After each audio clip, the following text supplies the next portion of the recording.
This is Travis Newsom. Today's video is going to focus on keeping scores or recording your scores in Dominoes. This is part of a series that I'm using for my middle school students and teaching them the game Dominoes More Than a Game. There are several different options that you have for keeping score, and back in the 70s we discovered this particular apparatus here to keep score. And it's real simple. This particular scoreboard would accommodate a game up to 250 points. But let's say you're going to only go to 200 points. So therefore, you would pull down a row.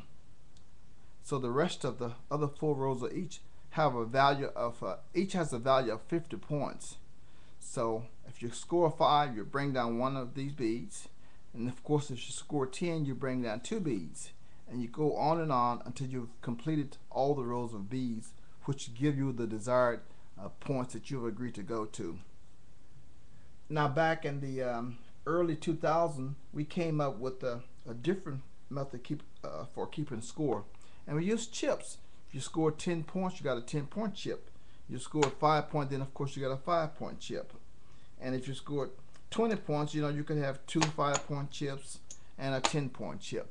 And this was a lot of fun to use these, because the way it worked is my opponent had my chips and I had my opponent's chips.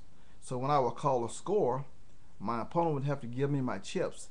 And if the game was for 200 points or 250 points or 150 points, we had the value of chips that represented the game score that we was playing to. Now, as you know, this is part of my 5th grade class. And I think that everybody that learned to play dominoes should learn how to keep score the old-fashioned way. And the old-fashioned way of keeping score was with the pen and pencil. And you would score 5 points. You simply would mark like a half an X if you scored 5 points. And if you scored 10 points, after scoring the 5 points, you complete the X, and then you would start a new small X. That's a total of 15 points right there. Now let's say you scored 10 points. You could do a 0 like that for 10 points. Or if you scored 10 points, you could make a small X. This particular method of keeping score, when it's completely full, you have scored a total of 50 points.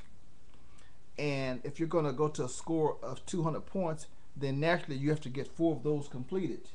Or if you're going to go to a score of 100 points, then you just have to complete 2 of those.